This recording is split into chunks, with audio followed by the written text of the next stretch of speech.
When the Nature Conservancy introduces fire to its property, we look at fire history to inform how frequently and where we need to burn. The best way of finding out about the history is look partly back at what we know about pollen records regionally.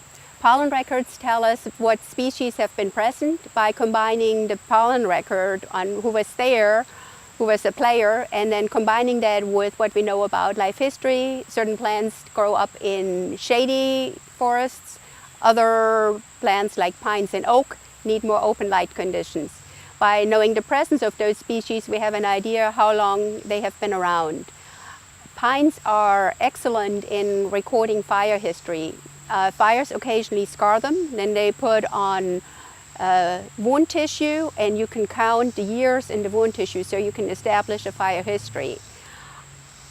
We have worked with dendrochronologists across the region, and they have established fire history in about 6 sites in the mountains in Virginia, North Carolina, and Tennessee. The story is very similar. Most of the pine systems have burned somewhere between a 1 to 6-7 year return interval. Oak systems probably burn somewhere on a 5 to 15, 25 return interval. And that creates open conditions where oaks and pines can recruit.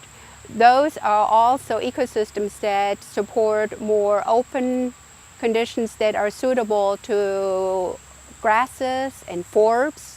Putting fire back on the landscape maintains these ecosystems in pines and oaks and provides habitat for many species that are disappearing across the southeast because we're lacking that open habitat. Looking at fire scars, we can also look a little bit at seasonality of fires. So it suggests that many fires in the mountains were also started in the dormant season.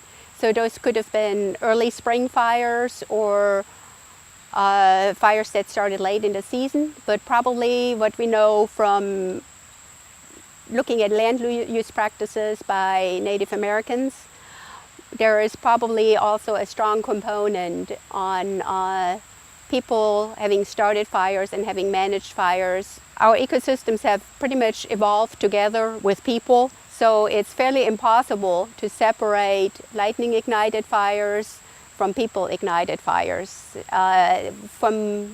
Based on the current data, we know that it was a combined lightning source that was driving the ecosystems in the southeast and mostly across the world.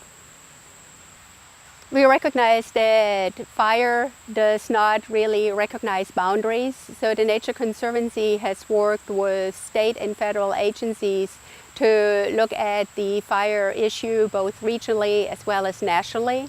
And we have collaborated in developing maps that show vegetation types and establish roughly fire return intervals that are typical for a landscape. So those have been turned into maps that show where prescribed fire is appropriate. So prescribed or controlled fire would have the benefit of restoring healthy forests, promoting biodiversity, and also increasing the safety for homes and firefighters that have to deal with wildfires should they burn. In areas where prescribed or controlled fires are appropriate, it's a very efficient tool to change the forest structure. So in case of a wildfire that may burn during drought conditions, to reduce the severity and make everything safer for the people as well as the habitats and animals.